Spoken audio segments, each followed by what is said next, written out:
Bonsoir, bonsoir. Dans 5 minutes précisément, donc nous allons commencer notre live. Donc, essayez de connecter ceux qui peuvent se connecter. Bonsoir, bonsoir.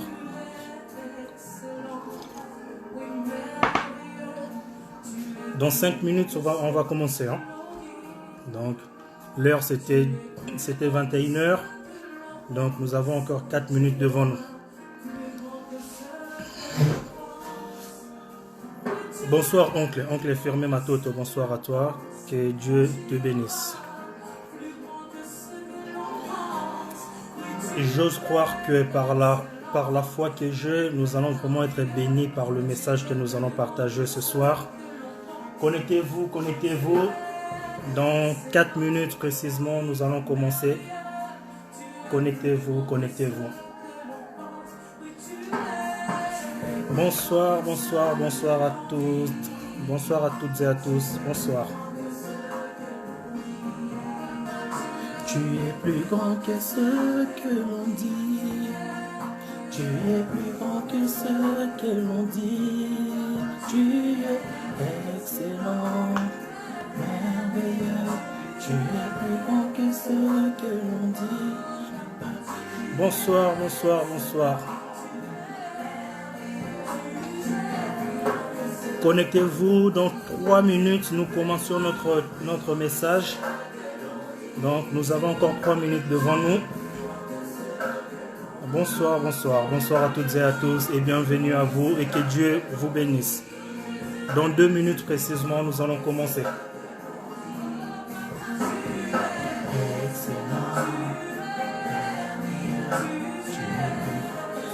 J'espère que le son est bon, j'espère que vous m'entendez bien.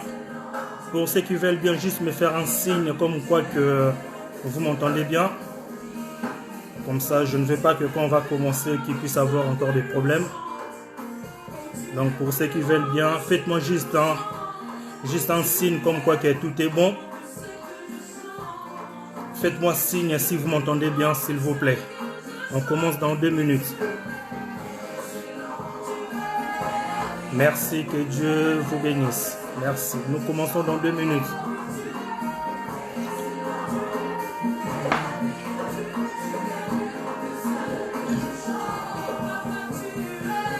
Excellent.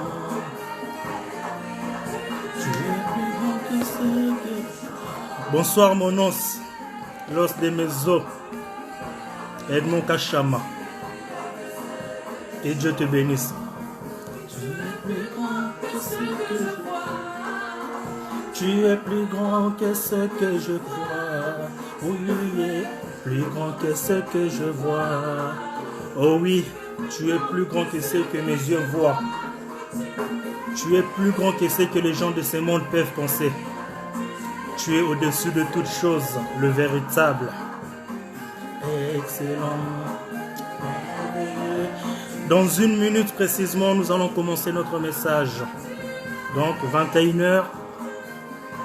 Connectez-vous pour ceux qui veulent bien partager, que nous puissions tous vraiment bénéficier de ce moment merveilleux.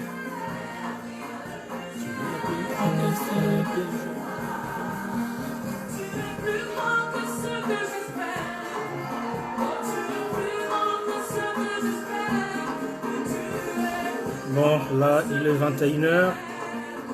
Nous allons commencer.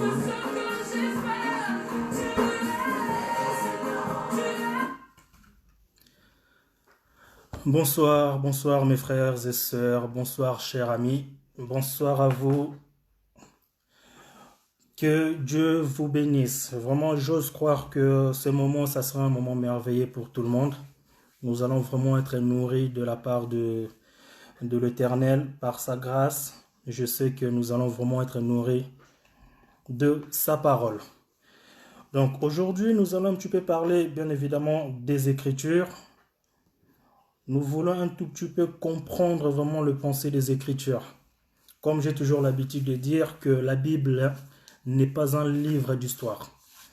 Donc, pour ceux qui prennent la Bible pour un livre d'histoire, pour ceux qui croient que la Bible est un livre juste pour nous rappeler les événements passés, laisse-moi vous dire que non, vous êtes vraiment dans l'erreur. Par la grâce que Dieu nous a faite, par la grâce que Dieu m'a faite, de comprendre un peu le pensée des Écritures, nous allons essayer d'avancer vraiment petit à petit. Et j'espère qu'au moins une personne sera bénie par ces messages. Donc avant de commencer le thème de ce soir, je préfère quand même commencer par un ou deux passages bibliques. Alors, nous allons prendre la Bible dans le livre de Jean 5. Dans le livre de Jean 5, verset 39.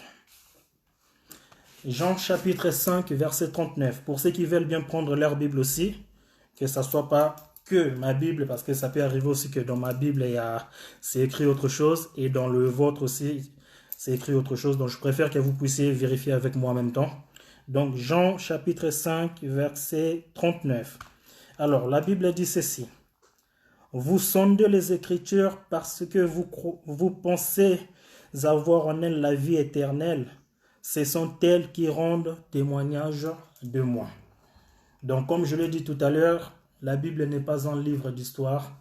La Bible est un livre écrit par les mains des hommes, mais inspiré par Dieu lui-même. Ce n'est ni par l'intelligence humaine que la Bible a été écrite, mais par l'Esprit de Dieu lui-même, car Dieu disait dans l'oreille de ceux qui écrivaient, et ils écrivaient ce que Dieu leur disait d'écrire. Donc, comme les Écritures viennent de nous attester, et je vais encore appuyer ce que je viens de lire par rapport encore à un autre passage, nous allons prendre, si je ne me trompe pas, excusez-moi parce que je ne suis pas trop fort pour bloquer les Écritures. Je crois que c'est dans le livre de Pierre, je crois que c'est 1 Pierre. Nous allons prendre notre Bible dans le livre de 1 Pierre. Donc, 1 Pierre chapitre 1, verset 11, s'il vous plaît. Donc, 1 Pierre chapitre 1, verset 11. La Bible dit ceci.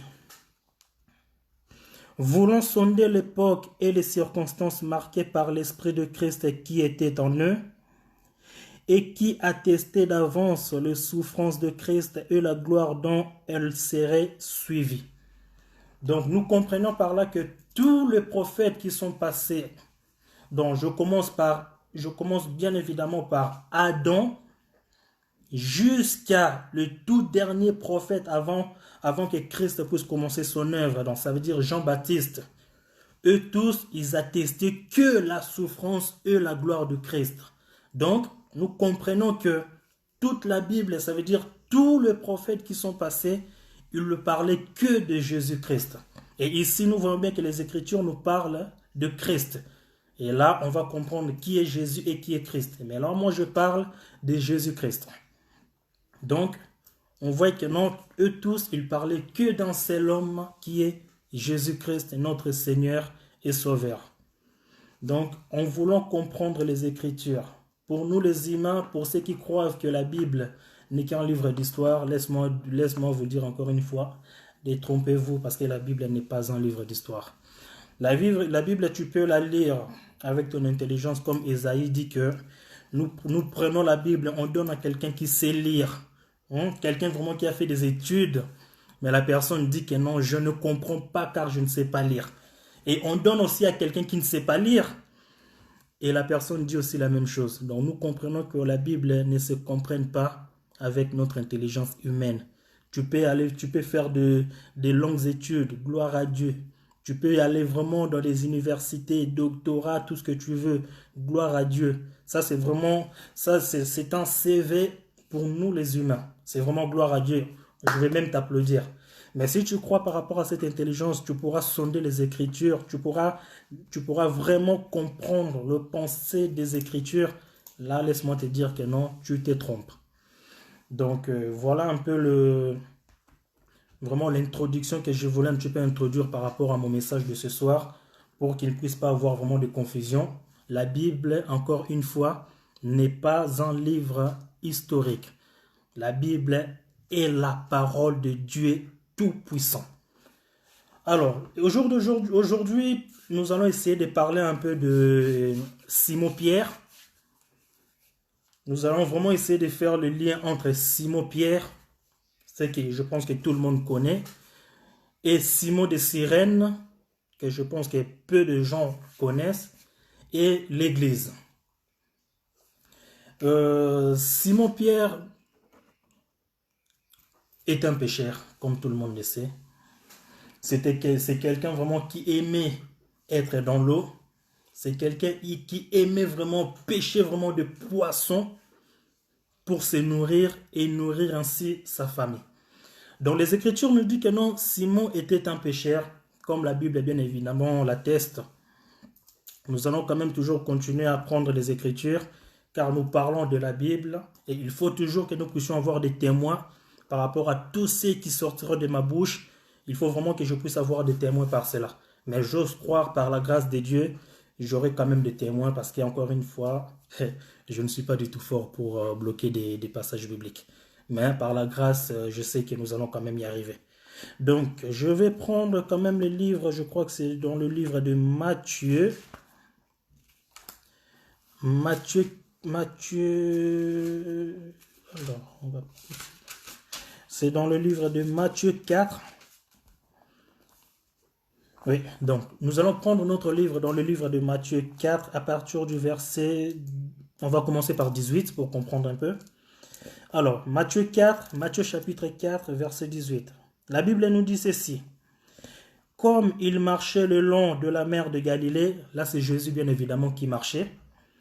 Comme il marchait le long de la mer de Galilée, il vit deux frères, Simon appelé Pierre et André son frère, qui jetaient un filet dans la mer car ils étaient pêcheurs. Donc, nous voyons que la Bible atteste bien que Simon était un pêcheur. Et nous savons que celui qui est un pêcheur, ça veut dire c'est celui qui a l'habitude de quitter un monde, d'aller dans un autre monde. J'espère que pour le moment, on se comprend. Donc, ça veut dire que Simon, il quittait un monde pour aller dans un autre monde. Donc, en quelque sorte, il quittait la terre pour rentrer dans l'eau. Car nous le savons que non, comme la Bible nous dit toujours que l'eau est un monde par lequel il y a des peuples dedans, il y a des nations dedans. Ça veut dire que c'est un monde. Donc, Simon, il quittait son monde pour aller dans un autre monde, pour essayer de pouvoir pêcher, de prendre des gens là-bas pour le ramener ailleurs. Donc, nous comprenons que non, Simon, il avait une mission de quitter son monde pour aller dans un autre monde. Mais nous comprenons toujours dans la Bible que Simon, malgré qu'il avait l'habitude de quitter son monde, ça lui arrivait de quitter son monde, de vouloir aller dans un autre monde pour prendre des gens, mais malheureusement, il n'arrivait pas à prendre des gens. Donc, il n'arrivait toujours pas à prendre des gens, car ça lui arrivait de ne pas vraiment avoir des gens et que les gens ne l'écoutaient pas. Et lorsqu'il appelait les gens, il n'y a personne des fois qui venait. Donc, Simon, un grand pécheur, c'est lui qui péchait, c'est lui qui a fait ce travail durant toute sa vie. Ça lui arrivait aussi d'aller pêcher, de ne pas avoir de poissons. Comment est-ce possible? Toi qui connais bien l'eau, donc toi qui connais bien ce monde-là, parce que tu as l'habitude d'aller dans ce monde-là, tu connais parfaitement ce monde-là, mais malheureusement, nous voyons que non, Simon, il partait des fois dans un monde pour aller prendre, mais Simon n'arrivait pas justement à prendre des poissons. Tout simplement parce que lorsqu'il appelait des poissons, les poissons ne venaient pas. Les poissons ne venaient pas. Simon va dans un monde, il appelle, mais les poissons ne venaient pas. Nous allons toujours essayer quand même aussi de montrer quand même ce que je suis en train de dire, toujours par rapport aux Écritures. Donc, nous voyons que la Bible nous dit dans le livre de Luc, nous allons prendre notre Bible, s'il vous plaît, pour ceux qui veulent bien, toujours pour vérifier, bien évidemment, ce que je suis en train de dire. Donc, dans le livre de Luc, Luc chapitre 5. Yes, c'est ici. Donc, Luc chapitre 5, verset 5. Luc chapitre 5, verset 5. Bon, la Bible nous dit ceci. Simon lui répondit, Maître, nous avons travaillé toute la nuit sans rien prendre, mais sur ta parole, je jeterai le filet. Donc, nous comprenons ici que, excusez-moi si j'essaie encore de retourner un tout petit peu en arrière, si je prends plutôt même le verset 3, la Bible nous dit ceci. Il montant dans l'une de ces barques qui était à Simon, et il les pria de s'éloigner un peu de terre, puis il s'assit. Et de la barque, il enseignait la foule. 4. Lorsqu'il eut cessé de parler, il dit à Simon, avance en pleine eau et jetez vos filets pour pêcher. Et la réponse, mais c'est maintenant dans le verset 5, c'est que Simon lui répond. Simon lui dit, Maître, nous avons travaillé toute la nuit sans rien prendre. Donc, nous comprenons que Simon a l'habitude d'aller dans un monde pour aller prendre les habitants de ce monde-là, pour le ramener ailleurs. Mais comme, bizarrement, Simon n'arrive pas à prendre des gens pour le ramener ailleurs. Il a travaillé toute la nuit en essayant de prendre des gens pour les ramener dans le monde auquel il avait l'habitude de les amener. Mais la Bible nous atteste que Simon n'avait rien trouvé. Simon a travaillé toute la nuit et Simon n'a rien trouvé. Mais j'aime bien ce que la Bible encore continue, car Simon lui-même, Simon a dit que, mais sur ta parole, je jeterai les filets. Donc, nous comprenons que Simon, avec sa force, il a travaillé toute la nuit. Frères et sœurs, chers amis, Simon, avec sa force, il a travaillé toute la nuit. Celui qui a commencé ce travail depuis le plus jeune âge, il a fait de cela sa vocation, a travaillé toute la nuit. Il n'a rien, même pas un. Il n'a rien du tout, il n'a rien trouvé. Comment est-ce possible?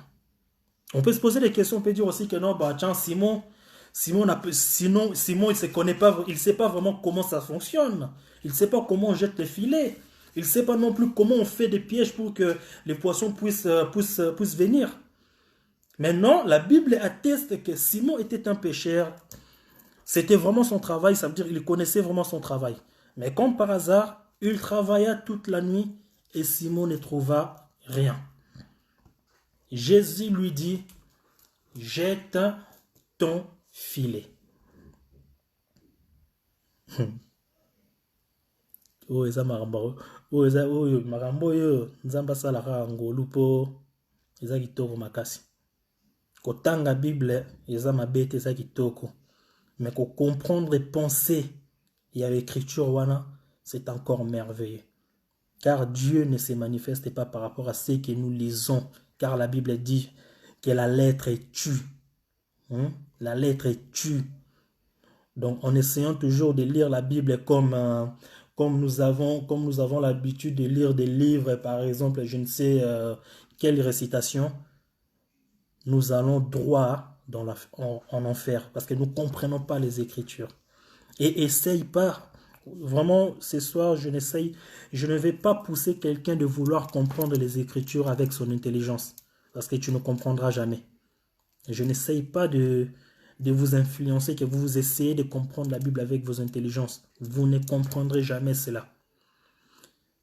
Demande vraiment l'Esprit de Dieu, afin qu'il puisse t'aider de comprendre vraiment ce qu'il cachait derrière les Écritures. C'est très important. Donc, Simon pêche toute la nuit, n'a rien trouvé. Mais Jésus lui dit, va. Et Simon lui-même, il dit que j'ai pêché toute la nuit, je n'ai rien trouvé. Mais sur ta parole, sur ta parole. Donc laisse-moi te dire, frères et sœurs, chers amis, ton papa peut te dire quelque chose. Ton patron au travail peut te dire quelque chose. Ta femme, ton mari, qui que tu veux, tout ce que tu veux, toutes sortes de personnes peuvent te dire des choses. Si Dieu n'a pas dit un mot, sache-le que tout ce que les gens peuvent dire par rapport à toi, cela ne sera que nul et sans effet. Pour que les choses puissent se faire selon ce que Dieu veut, il faut que Dieu lui-même puisse prononcer un mot. Si Dieu ne prononce pas un mot, nous comprenons que non, ta vie est à ténèbres, la ténèbre. Nous comprenons que non, il n'y a pas la lumière. Car lorsque Dieu parle, c'est la lumière. Nous comprenons dans la Bible que non, lorsque nous lisons dans le livre de Genèse, par exemple, la Bible nous dit que non, au commencement, la terre était informe et vide, mais l'Esprit de Dieu se mouvait au-dessus des eaux. Et la Bible dit encore que non, Dieu dit que la lumière soit. Donc nous comprenons que non, avant que Dieu puisse dire que la lumière soit, c'était que les ténèbres. C'était que les ténèbres qui régnaient au-dessus des eaux. Mais il a fallu que Dieu puisse dire que la lumière soit pour que la lumière puisse venir sur la terre. Donc nous comprenons que la lumière qui vient d'en haut, que Dieu a dit que la lumière soit, cette lumière est venue sur la terre. Et si nous partons même encore dans Jean, nous allons comprendre que Jean nous dit encore la même chose, qu'au commencement était la parole était avec Dieu, la parole était Dieu. Elle était au commencement avant toute chose. Rien de ce qui existe sans elle. En elle, il y a la vie, et la vie est la lumière du monde. Donc nous comprenons que cette lumière que Dieu a prononcée là-bas, que la lumière soit, c'est cette lumière qui a quitté le monde. C'est cette lumière, qui est venue dans ce monde. Et c'est au travers de cette lumière que tout existe. Donc, mais aujourd'hui vraiment, nous ne sommes pas là-bas parce que ça, c'est encore des autoroutes pour aller à Kinshasa. Donc, tu prends vraiment l'autoroute Paris-Kinshasa. Que l'autoroute, pas en avion. L'autoroute. Mais aujourd'hui, nous allons pas prendre cette autoroute-là. Aujourd'hui, on parle d'autre chose. Donc, nous comprenons que si Dieu dit quelque chose dans ta vie, cela va se réaliser. En dehors de ce que Dieu va dire, rien ne pourra se réaliser. Simon a dit, sur ta parole, je jeterai le filet. Nous comprenons par là que sans la parole de Dieu, tu ne peux rien faire. Sans la parole de Dieu, tu ne peux rien faire. Et posez-vous des questions, frères et sœurs, chers amis. Pourquoi Simon n'avait rien trouvé? Parce qu'au même endroit que Simon a travaillé toute la nuit, Simon n'a rien trouvé, mais au même endroit que Jésus lui dit, retourne là-bas et jette ton filet. Et pourquoi Simon, avant que Jésus lui dise de retourner là-bas, pourquoi Simon n'a rien trouvé? Donc nous comprenons que non, Simon n'était pas encore mandaté pour aller gagner des âmes. Donc nous comprenons par là que Simon était comme la Bible dit qu'au commencement, la terre était informe et vide. L'Esprit de Dieu s'est mouvé juste au-dessus. Mais la lumière n'était pas encore venue pour que Simon puisse aller gagner des âmes. Il a fallu que Simon puisse être mandaté avant qu'il commence à aller gagner des âmes. Pour gagner une âme, il faut que tu sois mandaté. Pour aller faire un travail quelconque, il faut que tu sois mandaté. Lorsque tu n'es pas mandaté, tu ne peux rien faire. Tu n'as pas le droit d'aller faire ce travail-là alors qu'on ne t'a pas donné l'autorisation. Donc c'est la raison pour laquelle nous comprenons que Simon a travaillé toute la nuit. Malheureusement, il n'a rien du tout trouvé. Au même endroit, Jésus lui dit, retourne là-bas, jette ton filet. Donc, par là, nous voyons un peu, il faut que tu sois mandaté. Et pour que tu sois mandaté, la Bible nous le confirme encore un peu, toujours dans les Écritures. J'essaie toujours de prendre une écriture.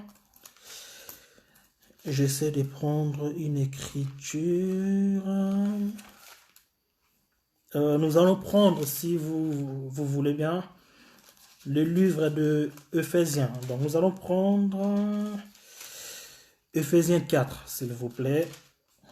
Ephésiens 4. verset 11. Donc nous comprenons que Simon n'était pas mandaté. C'est la raison pour laquelle il ne pouvait rien faire. C'est la raison pour laquelle il ne pouvait pas gagner de poissons par lesquels lui, il avait l'habitude, car c'était déjà un pécheur. Donc ça veut dire, il avait la possibilité de gagner justement des âmes, mais vu qu'il n'était pas mandaté, il ne pouvait pas gagner des âmes. Nous allons lire dans le livre d'Éphésiens 4, verset 11, s'il vous plaît. La Bible nous dit ceci.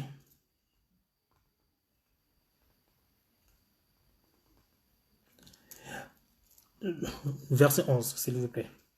Et il a donné les uns comme apôtres, les autres comme prophètes, les autres comme évangélistes, les autres comme pasteurs et docteurs. Donc là, nous voyons que Jésus les a mandatés. Parce qu'ils les ont mandatés, toi tu seras un tel, toi tu seras un tel, et toi tu seras un tel. Mais nous voyons que Simon, lui, il n'était pas mandaté, c'est la raison pour laquelle il ne pouvait rien prendre. Mais Jésus, au moment où il lui a donné l'ordre d'aller faire ce travail-là, Jésus lui a dit, va, retourne, jette ton filet et tu auras du poisson. Simon est parti, a jeté les filets. Nous reviendrons si Dieu nous fait grâce pour essayer un petit peu d'expliquer un peu, expliquer un peu tout cela. Donc, encore une fois, Dieu est un Dieu. Alors, Vanessa a dit, on peut aussi prendre cet exemple pour dire et comprendre que lorsqu'on fait quelque chose sans impliquer Dieu à nos projets, cela n'aboutit pas. Par contre, quand Dieu est en action dans nos vies, les choses changent. Amen. C'est exactement ça. Donc, lorsque Dieu est en dehors de ta vie ne serait que comme ça. Laisse-moi te dire une chose. En fait, les gens ont l'habitude de... Excusez-moi, je crois que j'ai un petit problème de connexion. Donc, il y a d'autres personnes qui disent souvent que non, moi je ne prie pas, moi je ne crois pas à votre Dieu, moi ceci, moi cela. Laisse-moi te dire une chose. Tu ne pries pas. Tu ne crois pas à ces dieux. Gloire à Dieu. Nous disons gloire à Dieu parce que tout le monde ne peut pas croire à ces dieux-là. Tout le monde ne peut pas suivre ces dieux-là. Tout le monde n'est pas un enfant de Dieu.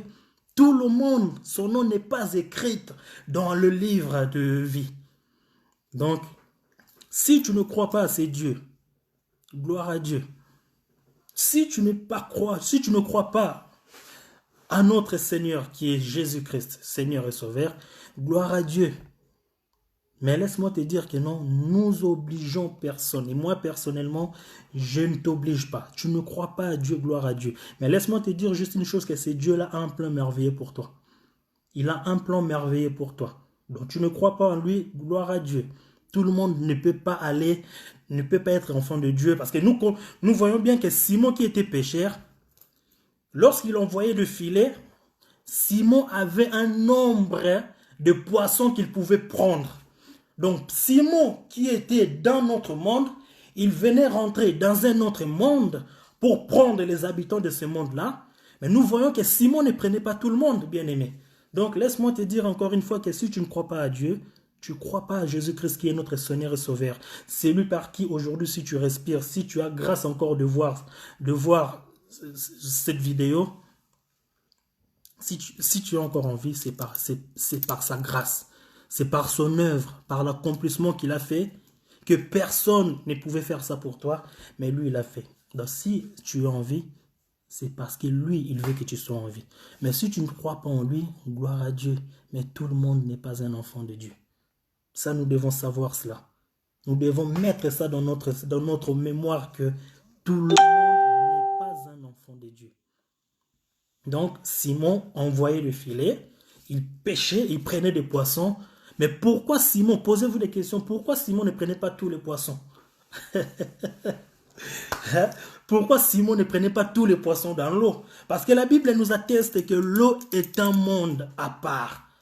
Alors, pour confirmer cela, nous allons prendre le livre d'Apocalypse, parce qu'il nous faut toujours des témoins. Je ne veux pas que ça soit non, non, non. Nous allons prendre vraiment le livre d'Apocalypse. Alors, Apocalypse, pardon, c'est Apocalypse 17. Apocalypse chapitre 17, verset 15. Donc nous allons comprendre que non, quand je dis que Simon, lui, il venait d'un monde, il partait dans un autre monde, nous allons le voir ici. Donc Apocalypse chapitre 17, verset 15. La Bible nous dit ceci. Et il me dit, les eaux que tu as vues, sur lesquelles la prostituée est assise, ce sont de peuples, de la foule, de nations et de langues. Donc les eaux que tu as vues, ce sont de peuples, de la foule, de nations et de langues. Donc nous comprenons que l'eau est un monde à part. Shalom Ndeko Gloire Bachika. Donc nous comprenons que Dieu te bénisse, tu peux pas rigo. Que vraiment nous comprenons que l'eau est un monde à part, auquel il y a des habitants qui vivent là-bas. Donc il y a des habitants qui vivent. Donc Pierre, lorsqu'il quittait la terre, là où il y a le royaume, la terre, lorsqu'il partait dans l'eau, c'était vraiment pour aller prendre que ce qu'il pouvait prendre pour le ramener où? Sur la terre. Donc si tu n'es pas appelé à sortir là où tu es pour aller là où Pierre va t'amener, tu ne peux pas suivre Pierre. Pour que tu puisses aller avec Pierre, il faut que Pierre puisse t'appeler. Mais pour que Pierre puisse t'appeler, Pierre a été mandaté. Donc nous comprenons que non, il a été mandaté. Car s'il n'était pas mandaté, il allait prendre personne. Comme je l'ai dit tout à l'heure, qu'il a travaillé toute la nuit, mais il n'a rien pris. Donc car il n'était pas mandaté. Mais au moment où Simon a été mandaté, nous connaissons la suite. Donc laisse-moi te dire encore une chose que non, Dieu est un Dieu merveilleux. Vraiment, notre Dieu est un Dieu merveilleux, formidable. Nous pouvons dire tout ce que nous voulions. Le monde que nous vivons, ce monde passera. Les habits passeront. Les femmes passeront. L'argent, tout ce qu'on veut, ça va passer. Mais laisse-moi te dire juste une chose, qu'il y a une chose qui ne passera jamais. Il y a une chose qui ne passera jamais, c'est la parole. Et qu'est-ce qui est la parole? C'est ce que Dieu a dit, que la lumière soit et que la lumière fut. Et cette lumière-là, la lumière est venue pour éclairer ceux qui en avaient besoin. Si tu n'as pas besoin de la lumière, tu ne seras pas éclairé. Tu n'as pas besoin de la lumière, tu ne seras pas éclairé. Pour que tu sois éclairé, il faut que tu puisses avoir besoin de cette lumière-là. Et pour que cette lumière-là vienne en toi, il faut que tu ailles chercher cette lumière. La lumière s'est positionnée au-dessus, c'est à toi d'aller la chercher. Donc, encore une fois, je n'ai pas trop l'habitude, comprenez-moi encore, parce que ça fait tellement longtemps que je ne faisais plus de direct. Là, je ne sais pas, avant-hier, à 2h du matin, l'esprit m'a dit que non, il faut que je fasse le direct. Donc, je ne peux malheureusement pas désobéir. Donc, Dieu sait comment lui-même il fait des choses. Vraiment, le but de ce message, c'est pour aider les gens à comprendre. Dieu nous aime tous. Dieu nous aime tous. Parce que si Dieu ne nous aimait pas, on allait tous être morts. Mais nous tous, nous ne sommes pas les enfants de Dieu. Pour que tu puisses maintenant hériter le royaume, que tu puisses devenir, que tu puisses rentrer dans le sacerdoce royal, il faut que tu cherches cette lumière-là. Sans cette lumière-là, l'époux va venir, il va te trouver ailleurs. Et nous, moi j'ose croire que lorsque l'époux viendra, et moi je serai là, avec ma lampe et avec l'huile encore. Je crois que vous vous rappelez de l'histoire des 10 vierges, les 5 folles et les 5 sages. Et moi, j'ose croire que je serai parmi les 5 sages. Donc, vraiment bien aimé, laisse-moi te dire une chose. Il a encore temps.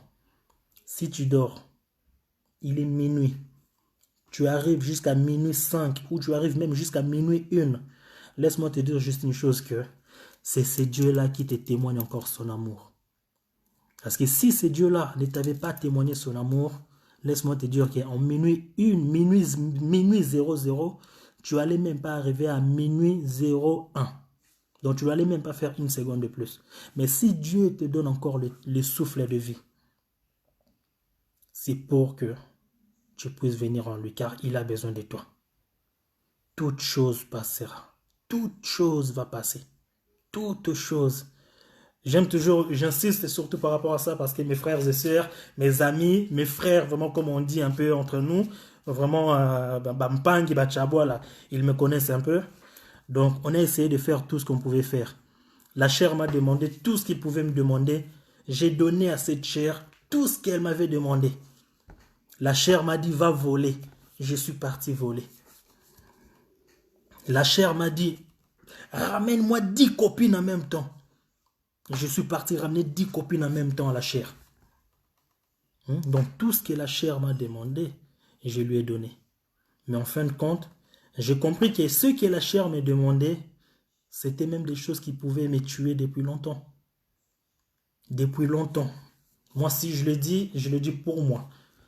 Si au jour d'aujourd'hui, je suis encore devant vous, derrière cet écran, Dieu est bon. La chair pouvait me tuer depuis longtemps.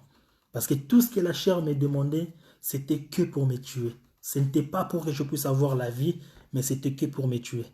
Mais grâce à ce Dieu merveilleux, grâce à ce Dieu merveilleux, il avait déjà un plan pour moi, même avant même que je vienne dans ce monde. Il est merveilleux. Avant que je vienne dans ce monde, ce Dieu avait déjà un plan merveilleux pour moi.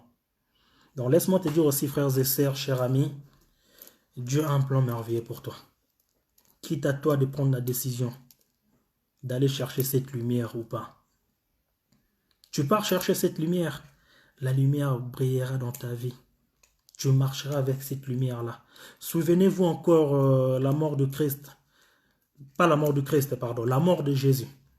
Lorsque Jésus a été crucifié, la Bible nous atteste que lorsque Jésus était mort, il était midi, je crois.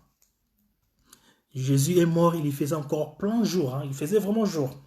Mais au moment où Jésus a rendu l'âme, la Bible nous dit que non, les ténèbres s'est abattu sur la terre. Du coup, on était en plein soleil, du coup directement il faisait noir. Donc nous comprenons que le soleil qui était venu, que Dieu avait dit lui-même que la lumière soit. Et ce soleil-là s'est retiré, nous sommes restés dans les ténèbres. Donc jusqu'aujourd'hui, tant que le soleil n'est pas encore revenu, parce que jusqu'aujourd'hui, il n'est pas encore revenu. Donc le soleil est parti. Donc jusqu'à ce qu'il va revenir, pour le moment, nous sommes toujours dans le ténèbre. Nous sommes toujours dans le noir. C'est la raison pour laquelle, laisse-moi te dire une chose qui est bien aimée, tu as besoin d'une lampe. Nous marchons dans un monde où c'est ténébreux. Nous avons besoin d'une lampe afin de nous éclairer pour nous montrer le chemin. Comme on dit, suivez les guides. Nous avons vraiment besoin d'une lampe pour nous éclairer. Et cette lampe-là, ce n'est rien d'autre que le Saint-Esprit. Et le Saint-Esprit, ce n'est rien d'autre que Christ lui-même. Et Christ lui-même, ce n'est rien d'autre que Dieu le créateur de toutes choses. Donc lorsque nous disons Jésus-Christ, lorsque nous disons que Jésus est mon Seigneur et Sauveur, lorsque nous disons que Jésus est Dieu, nous devons comprendre que de la sorte, il faut comprendre une chose, de la sorte que l'Antéchrist va prendre le corps, va se manifester avec ce corps charnel. Donc Satan, il va prendre le corps charnel, qu'on va l'appeler l'Antéchrist. C'est de la sorte que Dieu avait pris ce corps qu'on a appelé Jésus. Donc lorsque nous disons Jésus est Dieu, ce n'est pas des aventures. Jésus est Dieu, car la Bible atteste qu'en lui, il y avait toute la plénitude de Dieu en lui. Donc, lorsque Jésus disait mon Père, les gens se posent souvent des questions. Mais si Dieu fait grâce, on viendra là-bas un jour. Mais hein, laisse-moi te dire juste une chose. En même temps, je pars sur Simon et en même temps, je t'exhorte en même temps. Dieu est merveilleux. Dieu a un plan pour toi. Dieu a un plan pour nous tous. Pour ceux qui veulent suivre ces dieux, il a un plan merveilleux pour toi. Pour ceux qui veulent suivre ces dieux, il a un plan merveilleux pour toi. Nous revenons encore une fois sur Simon. Donc, Simon a été mandaté. Simon a fait ce qu'il devait faire. Jésus prend Simon, Jésus commence à marcher avec Simon. Jésus le prévenait déjà par rapport à tout ce qui devait arriver. Jésus leur disait déjà que non, le Fils de l'homme doit souffrir. Et lorsque Jésus dit le Fils de l'homme, nous devons savoir aussi c'est qui le Fils de l'homme, c'est qui l'homme. Donc, Jésus lui-même, comment il peut dire encore, si c'est un Dieu, comment il peut dire encore le Fils de l'homme? Ça, c'est des questions que les gens souvent se posent. Donc, lorsque Jésus lui-même il dit le Fils de l'homme, donc dans le Fils, lorsqu'il dit le Fils, c'est ce que nous avons, toi et moi. C'est l'enveloppe que nous avons. Mais lorsqu'il dit l'homme, c'est ce qui est à l'intérieur de lui qui a créé toutes choses. C'est la raison pour laquelle on dit que Jésus est Dieu, c'est le Christ. Donc, Jésus, il a pris Pierre, il a pris Simon, il commençait à marcher avec Simon. Il mangeait avec ses disciples. Il faisait tout avec ses disciples. Il les annonçait déjà des choses qui doivent arriver.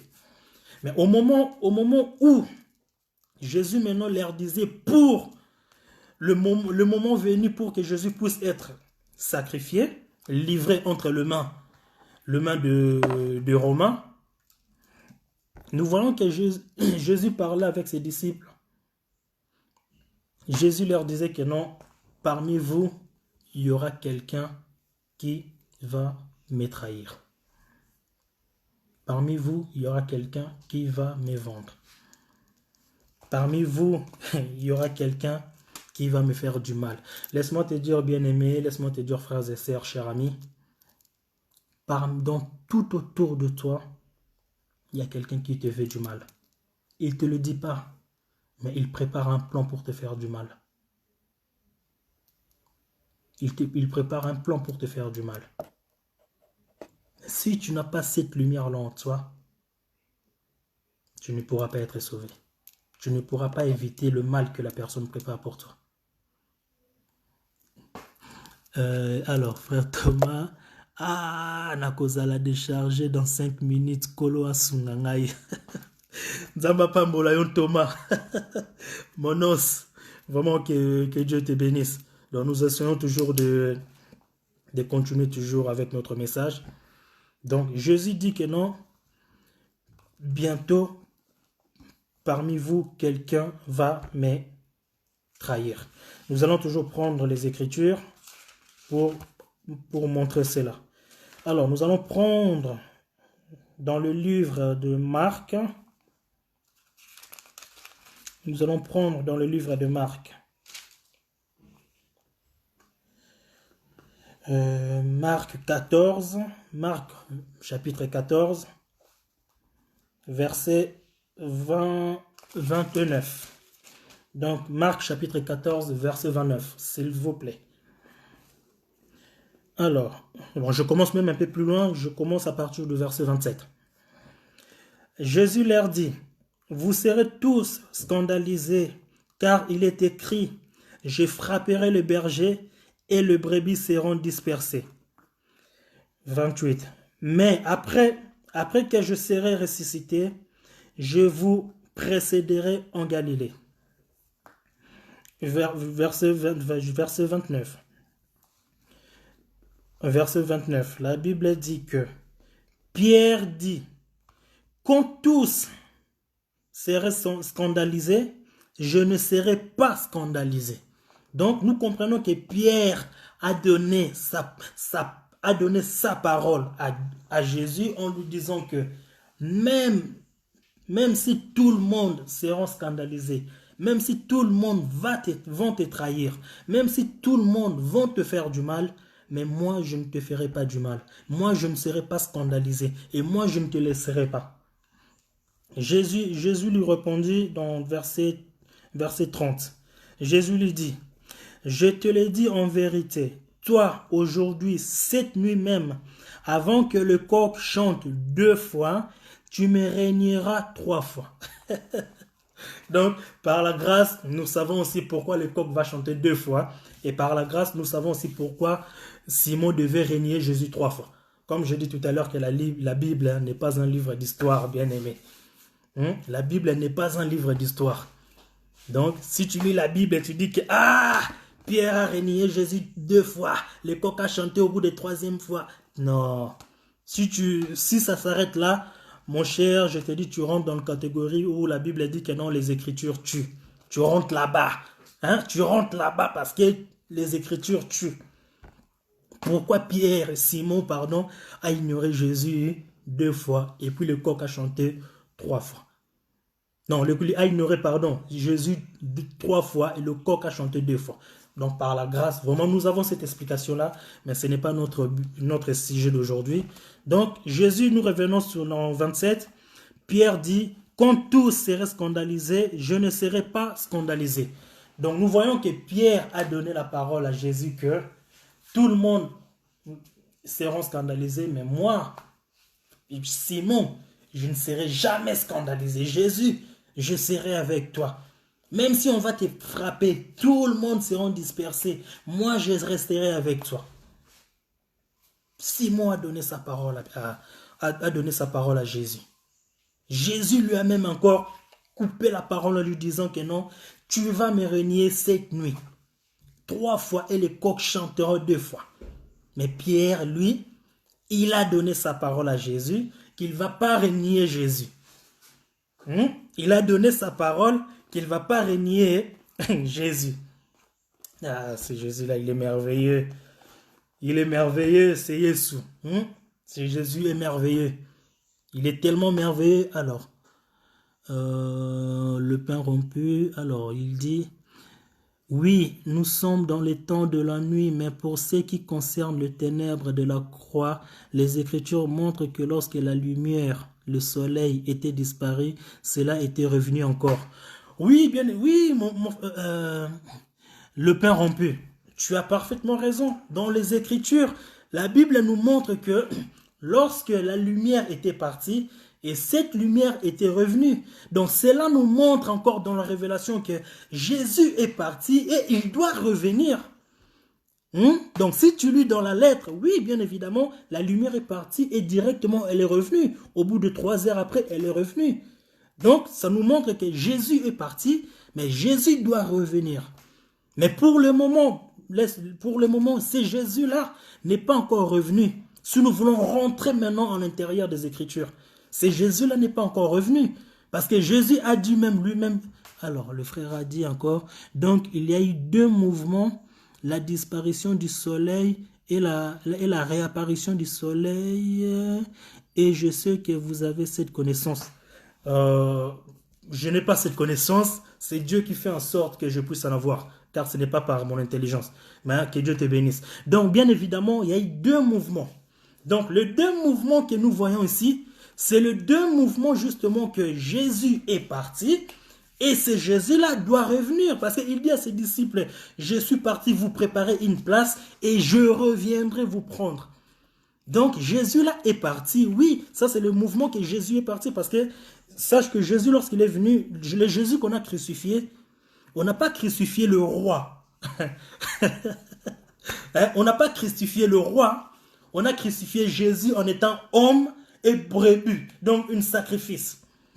Puisque Jésus était l'agneau de Dieu qui devait ôter le péché du monde, donc le Jésus qu'on a tué sur la croix là-bas, c'était le Jésus homme et le Jésus agneau, donc un sacrifice. Mais c'est lui qui va revenir, comme il dit que je suis parti, vous préparez une place et je reviendrai, ce Jésus-là va revenir. Et lorsqu'il va revenir, par rapport à ta question frère, oui, il y a 2 mouvements. Jésus est parti, le ténèbre est apparu et Jésus doit revenir afin que la lumière puisse revenir. Donc pour que la lumière puisse revenir, il faut que ce Jésus-là puisse revenir. Si Jésus ne revient pas, nous sommes toujours dans le ténèbre. Au jour d'aujourd'hui, toi et moi, nous sommes toujours dans les ténèbres. Donc nous savons que non, le monde aujourd'hui, si Satan par exemple il ne se manifeste pas directement en étant antéchrist, c'est parce que Jésus nous a laissé la lumière. Et c'est cette lumière-là justement qui empêche que l'antéchrist puisse se manifester.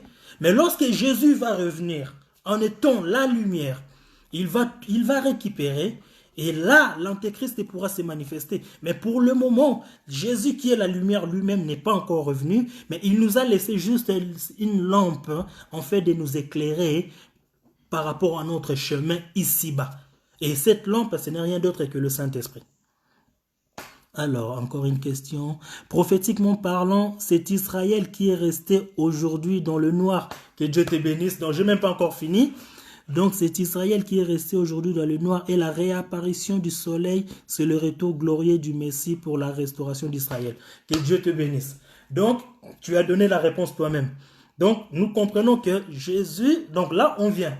Tu as touché un point. Que Dieu te bénisse. Donc, nous voyons que Simon a donné la parole à Jésus que je serai avec toi. Nous savons, les enfants d'Israël, pour eux, Elohim, c'était le véritable, le Messie. Ils attendaient le Messie. Ils aiment le Messie. Jusqu'aujourd'hui, les enfants d'Israël aiment le Messie. Ils se disaient que ils pensaient que tout ce qu'ils faisaient, ou tout ce qu'ils font, même jusqu'aujourd'hui, ils le font parce qu'ils le font bien pour le Messie. Mais alors qu'ils sont dans l'ignorance, car le Messie là est venu. Donc, lorsque les enfants d'Israël font des choses bien, ils croient qu'ils les font pour le Messie. Donc, ces mouvements-là, nous voyons ces mouvements-là par rapport à Simon. Simon qui dit à Jésus que non, moi je ne te laisserai pas. Donc, je vais faire toujours des choses bien pour toi. Et lorsque les enfants d'Israël eux-mêmes ont voulu crucifier Jésus, et nous voyons ces mouvements-là, donc ils ont rejeté Jésus.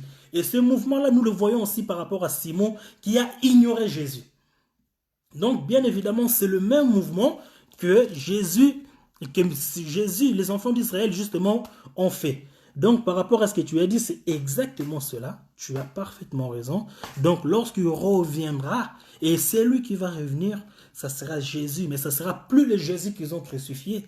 Parce que le Jésus qu'ils ont crucifié, c'était le corps. C'était l'agneau, c'était un sacrifice ultime pour toute l'humanité. Et bien évidemment, quand je dis toute l'humanité, ce n'est pas en français. Hein. Donc, c'était pour toute l'humanité. Donc, Jésus qui va revenir, ça sera Jésus qui va revenir. Mais avec quel corps?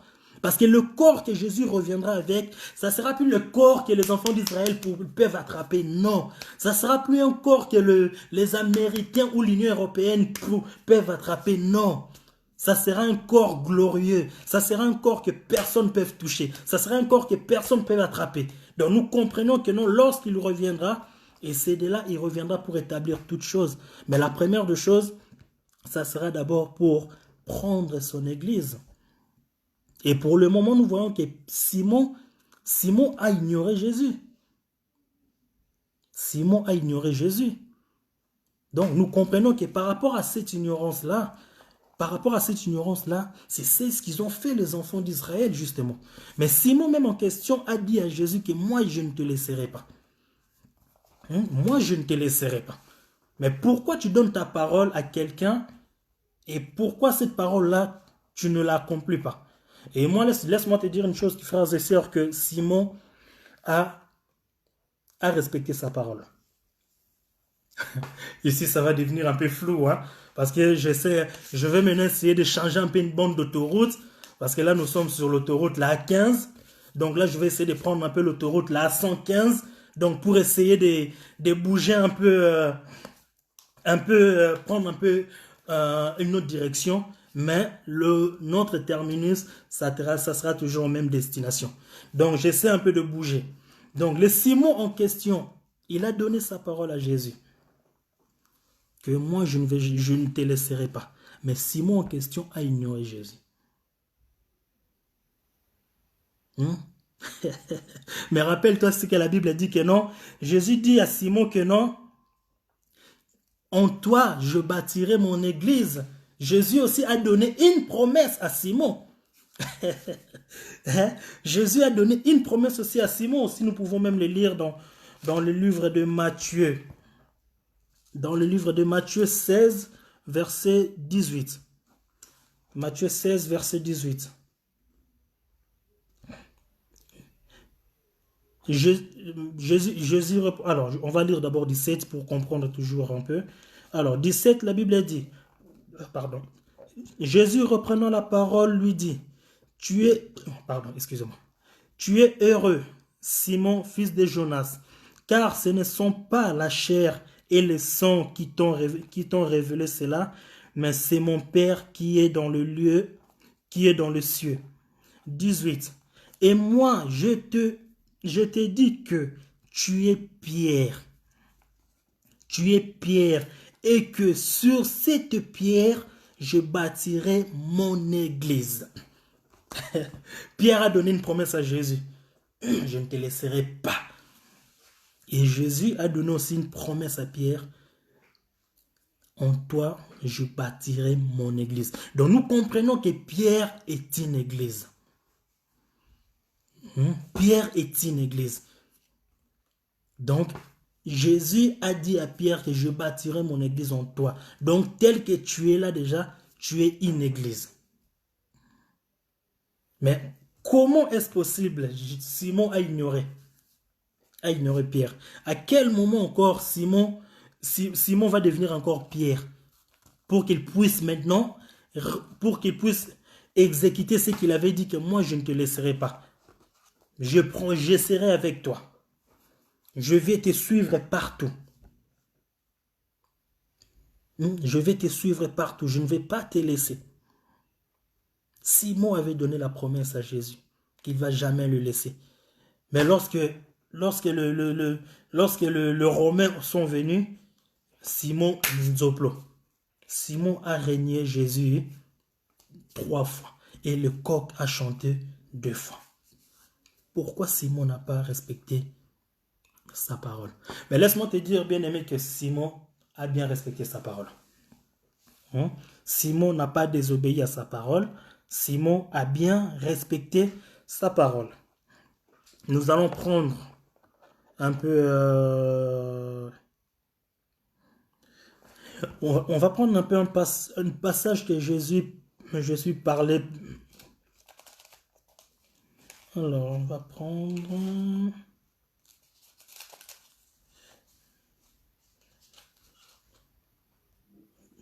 Alors, nous allons prendre d'abord Luc, dans le livre de Luc.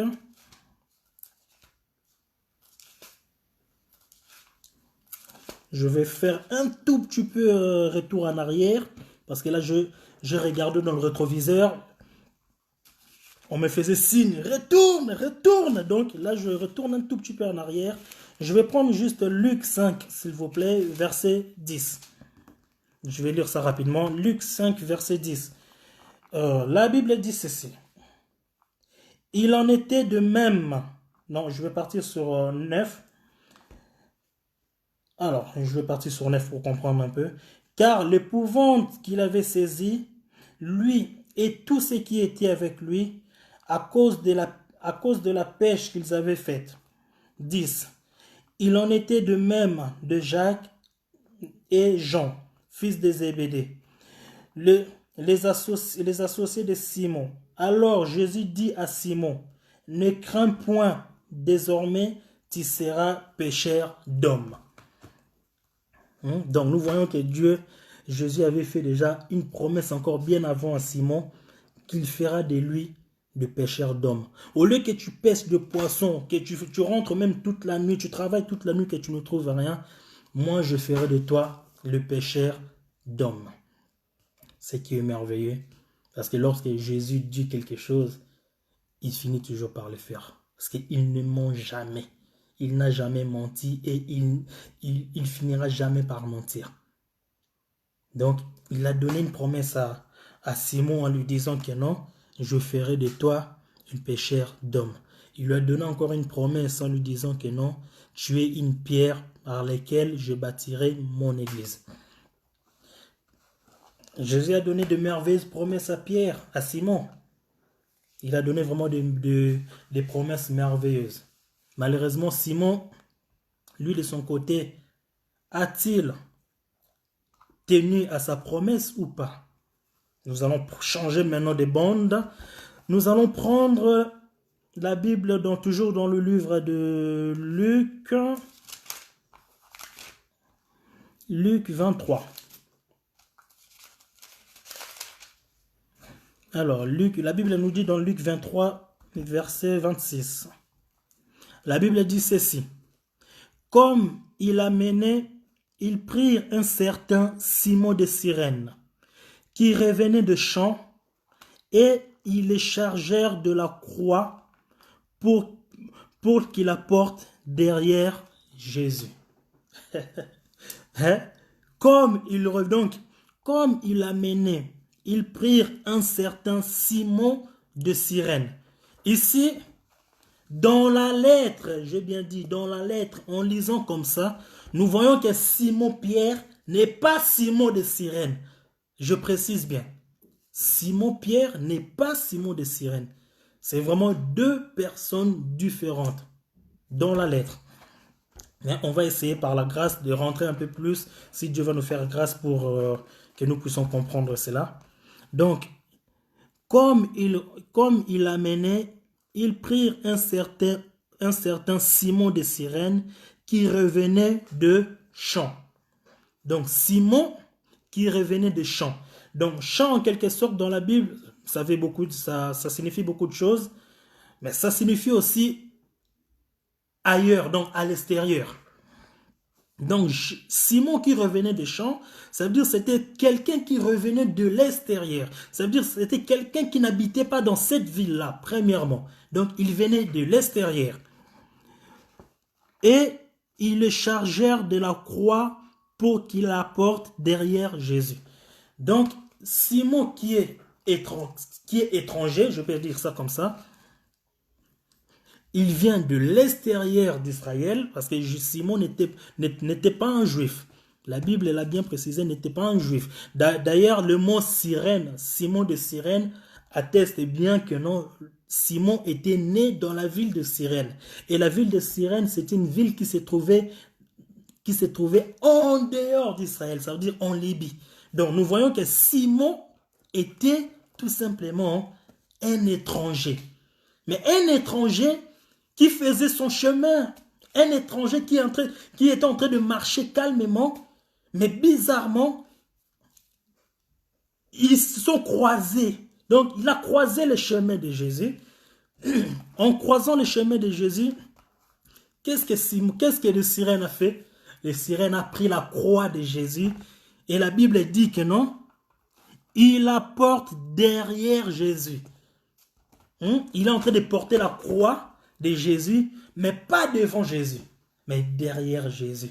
Rappelez-vous de ce passage que la Bible dit, que Jésus a dit, celui qui veut me suivre, qu'il porte sa croix tous les jours qu'il me suive.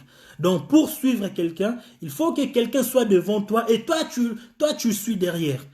Donc, Simon de Cyrène était en train de suivre Jésus ou pas devant, mais derrière, il a porté la croix. Et Simon était qui? Simon était juste un étranger. C'était quelqu'un qui n'était pas juif. C'était quelqu'un que Jésus n'était pas venu pour lui. Si on veut être clair, on va dire que non, Jésus n'était pas venu pour Simon de Cyrène. Jésus était venu pour Israël. Était venu pour Simon, celui qui l'a donné une nouvelle identité, Pierre. Donc Jésus était venu pour eux. Mais Simon, lui, il a renié Jésus. Mais vu qu'il avait donné la promesse à Jésus, et Jésus lui avait déjà dit que non, toi tu es une église. Laisse-moi te dire mon frère, ma soeur, laisse-moi te dire chers amis, tu es une église. Tu es une église. Il faut pas se tâtonner. Tu es une église. Donc je ne vais pas rentrer dans les profondeurs, mais tu es une église.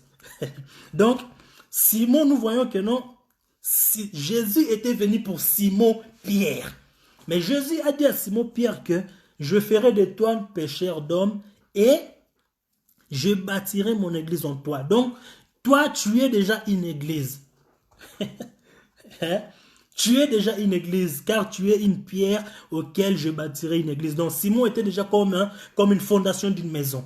Donc tu es en train, tu veux construire une maison, il faut commencer d'abord par une fondation. Tu fais une fondasse, lorsque ça sera bien, et après tu fais quoi? Tu rajoutes que de pierre, pierre sur pierre, et ça va faire quoi? Ça va former, hein, toute une maison. Donc nous comprenons que non, Simon était déjà une église. Mais rappelez-vous une chose, Jésus, lorsqu'il est venu, il est venu pas pour l'église. Jésus était venu pour les enfants d'Israël. Hein? Pas pour l'église, mais parce que l'église était en dehors.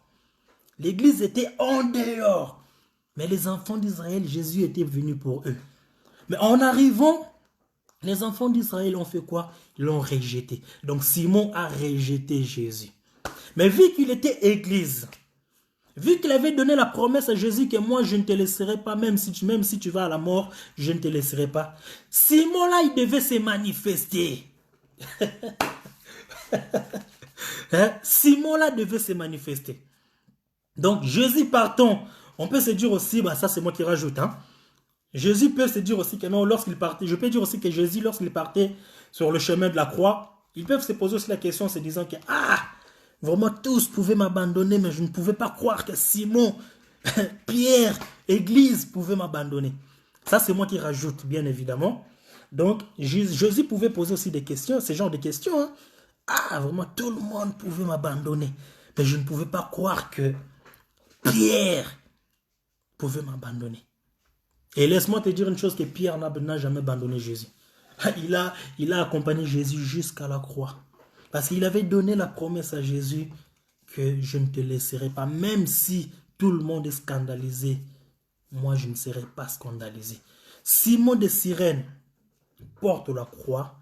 Il accompagne Jésus jusqu'au lieu de la mort. Donc, ça veut dire que si on essaie un petit peu d'être plus ou moins de vouloir rajouter un peu de choses. Non, je sors, je ne veux pas rajouter des choses, ça va faire trop. Donc, nous comprenons que Simon était tout simplement une église. Pourquoi Simon était une église? Simon de Cyrène. Simon de Cyrène était tout simplement une église. Pourquoi Simon de Cyrène était tout simplement une église? Excusez-moi.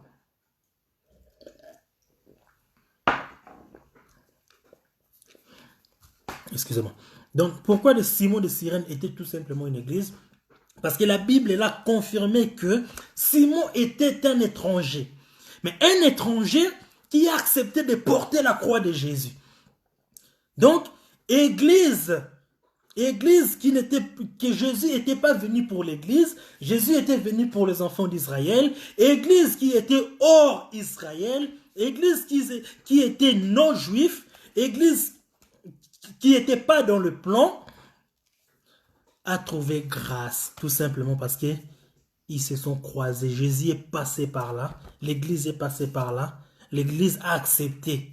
Non, moi, cette personne, moi que j'avais rien, moi que je n'étais pas considéré par les juifs ne me considéraient pas. Aujourd'hui, on me demande de porter la croix de cet homme. Non, c'est une grâce. Laisse-moi, je vais quand même l'aider. L'église porte la croix de Jésus. Donc, jusqu'à aujourd'hui, laisse-moi te dire, moi, je porte la croix de Jésus. Hein? Je porte la croix de Jésus. Jusqu'à ce qu'on arrivera où? En Golgotha. Mais j'ose croire que lorsqu'on arrivera là-bas, je deviendrai l'un des voleurs qui est à côté de Jésus. Lorsqu'il a dit à Jésus, souviens-toi de moi. Mais là, c'est encore une autre autoroute. Donc, je suis l'église. Moi, je suis l'église. Je porte la croix de Jésus. Vu que Simon-Pierre était église, il devait porter la croix de Jésus. Donc, Simon a bien porté la croix de Jésus jusqu'à la croix. Et en lisant la Bible, nous savons aussi comment il est mort lui-même, Simon-Pierre en question. Donc, vraiment, encore une fois, je vais encore exhorter quelqu'un. La Bible, encore une fois, n'est pas un livre d'histoire. La Bible n'est pas un livre d'histoire. Et Dieu... Il est quelle heure? Ouais. Donc, Dieu nous a donné la Bible pour ne pas les lire comme si nous lisons un livre, je ne sais pas de qui. Non, la Bible, c'est la parole de Dieu. Mais si tu veux comprendre cette parole, ce n'est pas avec ton intelligence humaine. Laisse-moi te dire une chose. Moi, personnellement, je n'ai pas fait de longues études. Je ne suis pas parti à des bacs plus 5. Non. Je ne suis pas parti à des bacs plus 5. Non. Mais à des personnes qui sont parties même à des bacs plus 10, plus 15. Ils n'arrivent pas à comprendre la Bible. Ils n'arrivent pas à comprendre la Bible. Mais moi, par la grâce, pas par mon intelligence, Dieu m'a fait grâce de comprendre les Écritures. Donc, si tu lis la Bible, tu veux comprendre les Écritures, laisse-moi te dire une chose, c'est tout simplement demander la grâce de Dieu, qu'il puisse t'aider par son esprit, bien évidemment, pour que tu puisses comprendre la Bible. Jésus est venu pour toi. Jésus est venu pour toi. Crois pas qu'il n'est pas venu pour toi. C'est Jésus est venu pour toi. Il est parti parce qu'il nous a donné une promesse qu'il est parti nous préparer une place. Lorsqu'il reviendra, il faut que toi, qu'il puisse te laisser là où il t'a laissé. Il faut qu'il puisse te trouver, là où il t'a laissé. Pose-toi des questions toi-même. Est-ce qu'aujourd'hui, si Jésus revient, ma vie, la façon comment je marche, est-ce que j'aurai vraiment une place? Pose-toi cette question. Si aujourd'hui Jésus revient, parce que nous avons l'habitude de croire, on dit d'habitude que non, Jésus depuis qu'il dit il revient bientôt, il ne revient pas bientôt. Bien-aimés frères et sœurs, chers amis, nous les humains, nous calculons le temps parce que nous sommes en dessous du temps. Mais Jésus est au-dessus du temps. Ça veut dire que Jésus ne calcule pas le temps. Donc, une seconde chez le Père, chez nous, ça peut être 10 ans, je ne sais, 15 ou 20 ans ou 30 ans même. Donc, lorsque Jésus dit que non, je reviens bientôt, effectivement, Jésus revient bientôt. Tu vas te dire que non, nos parents, nos grands-parents, même la Révolution française ou l'époque coloniale, depuis lors, c'est Jésus-là, ça fait plus de 2000 ans, c'est Jésus-là ne revient toujours pas. Mon cher, là, tu calcules ça, tu fais un calcul des humains. Mais Dieu n'est pas un Dieu humain. Dieu ne fonctionne pas comme nous les humains. Dieu n'a pas besoin de quelqu'un qui est intelligent. Dieu n'a pas besoin de quelqu'un qui est très intelligent même. Dieu a juste besoin de quelqu'un qui marche selon ce qu'il lui veut, selon ce qu'il lui dit. Humainement parlant, je peux même te rassurer si tu veux, humainement parlant, c'est difficile. Bonsoir, sœur Nathalie, étoile Kina, que Dieu te bénisse. Humainement parlant, c'est difficile. Mais si tu veux marcher avec Dieu, il ne faut pas que tu essaies de marcher avec Dieu comme les humains. Il faut que tu t'abandonnes à ces dieux-là. Et ces dieux-là, lui, il va commencer à te ramener comme lui le veut. Donc, essaye pas de vouloir marcher avec Dieu en se disant que j'essaie de faire les efforts, mais non, ça devient difficile lorsque tu fais les choses de Dieu avec la chair. Parce que la chair ne va pas te laisser. La chair, c'est notre adversaire à nous. Un enfant de Dieu, le tout premier adversaire, c'est d'abord notre chair. Donc, l'œuvre de Dieu n'est pas difficile. Mais c'est lorsque tu associes l'œuvre de Dieu avec la chair, et là, ça devient difficile. Donc, pose-toi la question, si Dieu revient aujourd'hui, où tu vas y aller? Tu seras comme Simon a régné Jésus, ou tu seras comme Pierre. Tu seras comme Simon ou tu seras comme Pierre. Donc, vraiment, c'est que Dieu voulait que nous puissions un petit peu partager ce soir. C'est ça. Si Dieu fait grâce, je ne sais pas quand je reviendrai encore pour faire encore le direct. Si Dieu fait grâce... attendez, frère Gloire Bachik a dit, Ésaïe 29, 12, frère, je pense que cette écriture est importante par rapport au message d'aujourd'hui. Alors, on va y aller là-bas rapidement.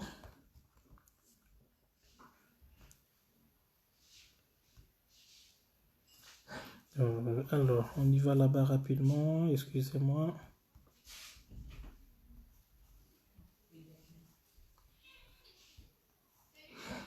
Alors, donc, Ésaïe, c'est Ésaïe 29, 12.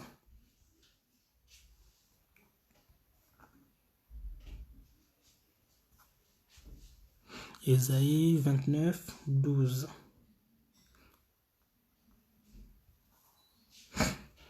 Alors, Ésaïe 29, 12, la Bible dit ceci.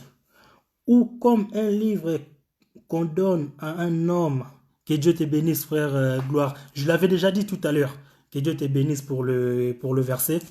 Donc, comme c'est que je disais tout à l'heure, la Bible est un livre qu'on donne à quelqu'un qui est intelligent. Donc, c'est la raison pour laquelle je vous ai encore dit que Dieu ne cherche pas des personnes qui ont fait des longues études. Non. Dieu ne cherche pas des personnes qui n'ont pas fait des études non plus. Dieu cherche des personnes qui sont disposées.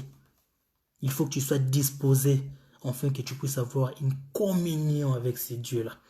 Afin que tu puisses marcher avec ces dieux-là. Dans les passages que le frère nous a donnés, c'est ou comme un livre qu'on l'on donne à un homme qui ne sait pas lire en disant « Lis donc cela » et qui répond « Je ne sais pas lire ».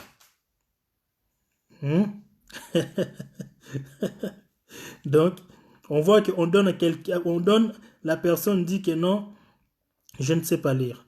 Alors, je cherche là où c'est là pour les hommes intelligents. Le Seigneur dit, ce peuple, le vent. Frère Gloire, envoie-moi s'il te plaît là où c'est marqué pour les hommes intelligents, s'il te plaît. Alors, toute la révélation pour vous, comme les mots, oui, donc c'est 11. Bah, que Dieu te bénisse. Donc c'est 11. Donc 11, la Bible dit encore, toute la révélation est pour vous comme les mots d'un livre cacheté, que l'on donne à un homme qui sait lire. La Bible est claire là-dessus. On donne à un homme qui sait lire. Donc, premièrement, la Bible a dit que non. Toute la révélation est pour vous comme les mots d'un livre qui est cacheté. Mais laisse-moi te dire, mon frère, que ce passage n'est pas pour moi. Non. Ce passage n'est pas pour moi. Donc, car ces passages, par la grâce, j'arrive à comprendre le pensée de ces passages. Pas en lisant en lettres, mais le pensée de ces passages. Dieu me fait grâce de comprendre cela. Donc, ces passages n'est pas pour moi. Mais, comme la Bible dit, toute la révélation est pour vous comme le mot d'un livre cacheté qu'on le donne à un homme qui sait lire en disant « Lis donc cela » et la personne répond « Je n'ai pu car il est cacheté ». Donc, par rapport à ces passages, n'essaye pas de vouloir faire de longues études. N'essaye pas de vouloir dire que non, non, il faut que je prenne des cours, je ne sais quoi, pour que je sois en communion avec Dieu. Non. En étant en communion avec Dieu, c'est de prendre la décision de marcher selon sa parole. Ce n'est pas de vouloir comprendre les Écritures avec ton intelligence, mais c'est de marcher avec lui. Lorsque tu marches avec Dieu, c'est de là que tu comprends les pensées de Dieu. Et en comprenant les pensées de Dieu, Dieu va te faire grâce de comprendre maintenant ce que lui, il a dit par rapport au livre que nous appelons la Bible. Donc, vraiment, que Dieu nous bénisse tous. Merci vraiment pour ceux qui ont eu leur temps vraiment de suivre ce live. Pour moi, j'ai été béni. Vraiment, j'ai vraiment été béni. J'ai mangé de la nourriture qui ne vient pas de la terre. Parce que moi, je ne mange pas la nourriture qui nous vient de la terre. La nourriture qu'on mange ici, là, la sémoule, ça, ce n'est pas pour moi. Ça, c'est pour le corps. Mais moi, je mangeais la nourriture, qui vient d'en haut. Qu'on donne à quelqu'un qui sait lire, mais la personne ne comprend rien. Moi, c'est ce genre de nourriture que je mange. Donc, bien aimé, Dieu est merveilleux. Dieu te donne encore, il le renouvelle encore dans ta vie, son amour. Parce que sache-le que chaque seconde que ta vie avance, c'est le preuve que ce Dieu-là t'aime encore.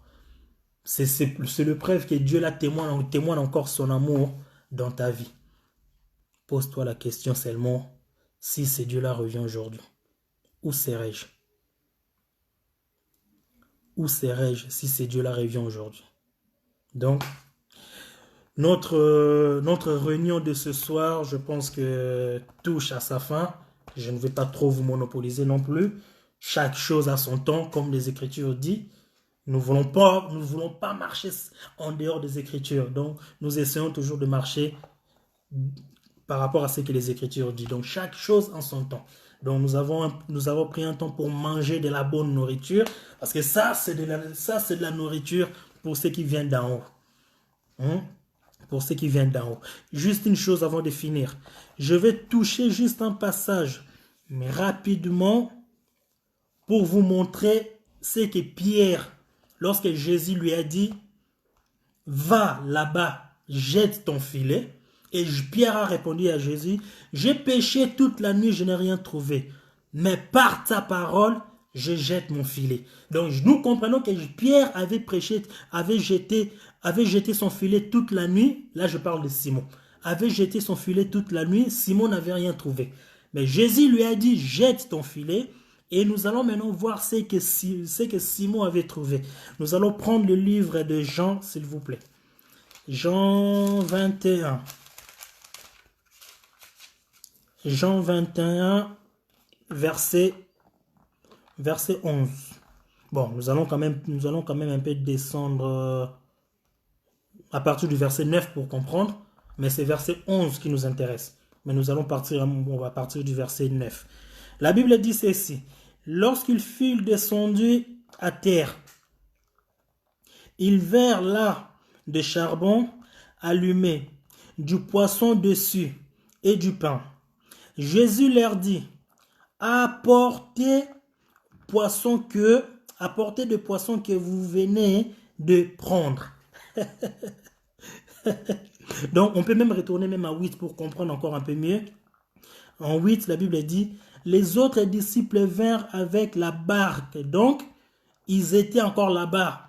Ils étaient partis pêcher, vinrent avec la barque, tirant les filets, tirant les filets pleins de poissons.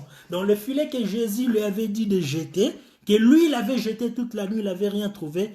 Mais Jésus, lorsqu'il lui a dit, jette ton filet, maintenant, regarde ce qu'il lui avait trouvé. Ramenant vers la barque, tirant les filets pleins de poissons, car il était éloigné de terre que l'environ 200 coudées. Lorsqu'après l'on saute, on vient sur 11. Simon-Pierre monta dans la barque et tira à terre les filets pleins de 153 grands poissons. Simon n'a pas tiré des 100 poissons. Je précise bien. Simon n'a pas tiré 100 poissons. Mais Simon a tiré 153 grands poissons. Il y a aussi une explication par rapport à cela. Comme je dis, la Bible n'est pas un livre d'histoire. Tout ce qui est dans le livre, ça doit être expliqué. Parce que la Bible, c'est l'agneau. L'agneau qu'on nous a offert pour que nous puissions la manger. Donc, pour bien manger, il faut tout manger. Si tu veux être en communion, tu dois manger cet agneau-là. Tu ne dois pas choisir, moi il me faut juste là. Moi je ne mange pas ici. Non, tu dois tout manger. Donc la Bible, comme les gens disent que non, nous connaissons partiellement. Non, partiellement de la Bible, c'est ce qui viendra après. Mais tout ce qui est dans la Bible, c'est ce que Dieu nous a donné pour que nous puissions être affermis. Dieu ne va pas nous donner quelque chose dans la Bible si ça ne sert à rien, si nous ne pouvons pas le comprendre. Non. Donc, tout ce qui est dans la Bible a une explication.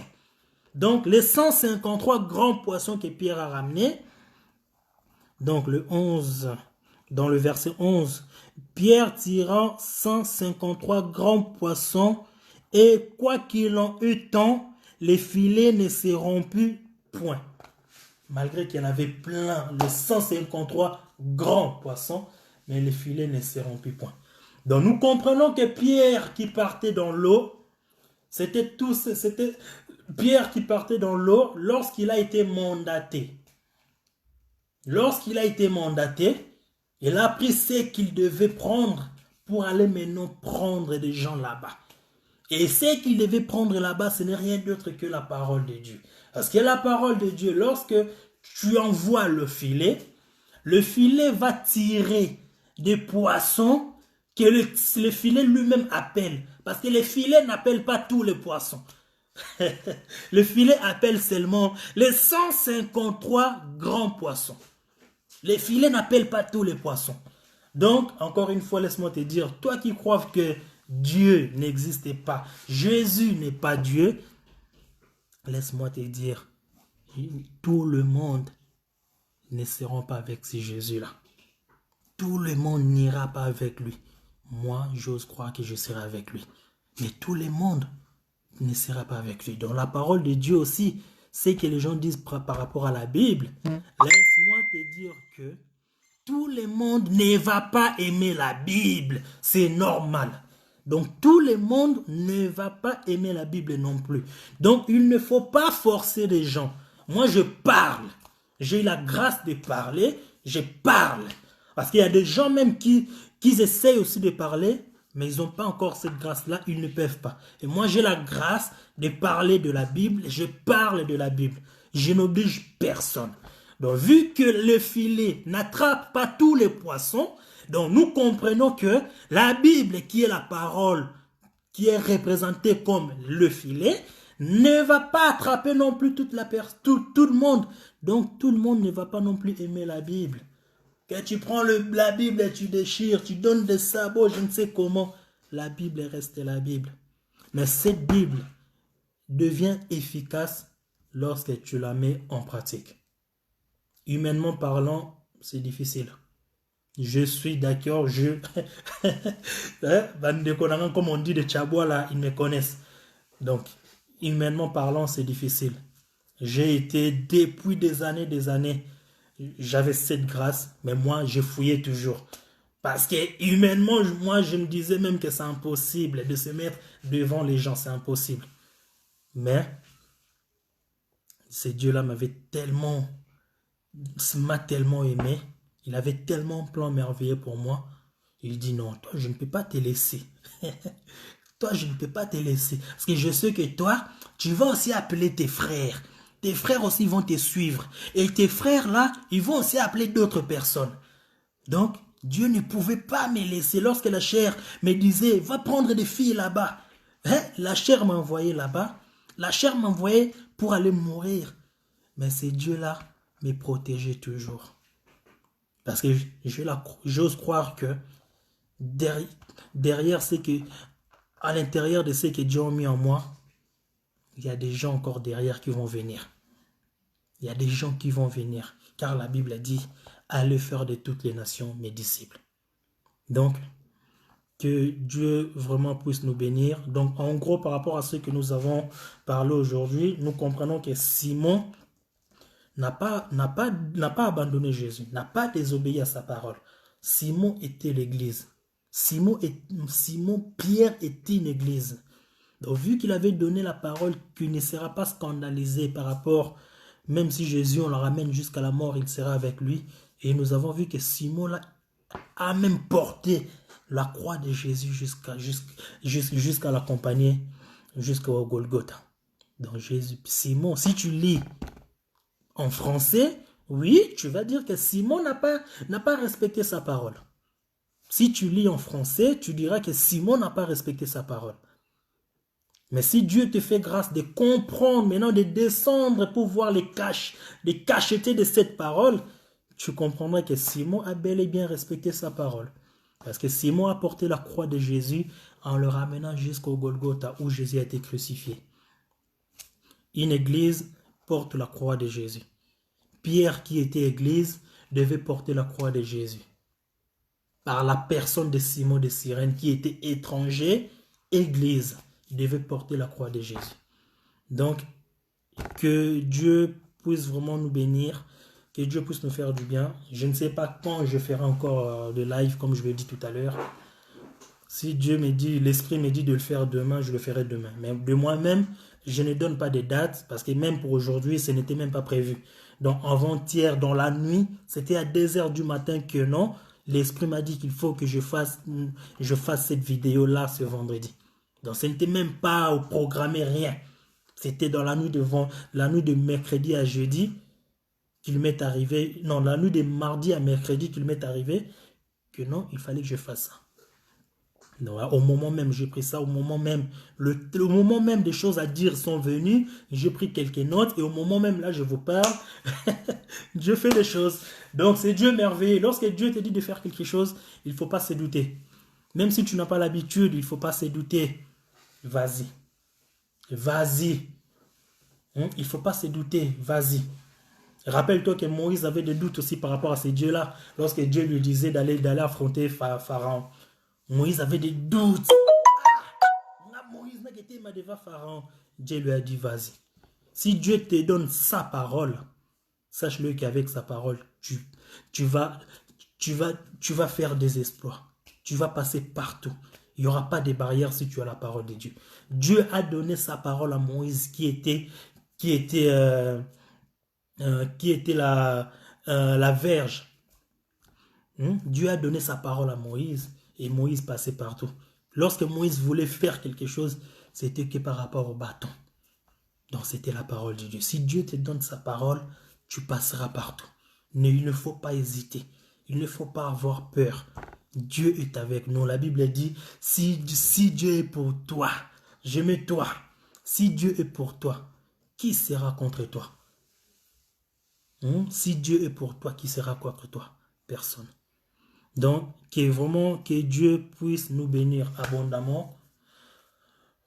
Prochainement, si Dieu fait grâce encore que je puisse encore reparler de sa part, je le ferai. Mais quant à moi, je ne peux pas vous donner la date. Ça viendra lorsque Dieu voudra que ça se fasse. Vraiment, merci à vous, merci pour votre temps. Vraiment, que Dieu vous bénisse. Bonne soirée à vous, bon week-end à vous. Profitez bien avec vos familles. Prenez du temps, au moins juste de lire la Bible. Ça ne coûte rien. Prenez le temps juste au moins de lire la Bible. Peut-être la prière, c'est un peu difficile. Prends le temps au moins de lire la Bible. Mais en lisant la Bible, il faut toujours garder un esprit en se disant que non, il faut que je commence un peu à prier. Ça, c'est des petites choses, mais c'est important. Prends juste le temps de lire la Bible. Ne la lis pas pour toi avec ton intelligence humaine. Prends juste comme ça, commence à lire. Fais des fois des lectures répétitives. Fais des lectures répétitives.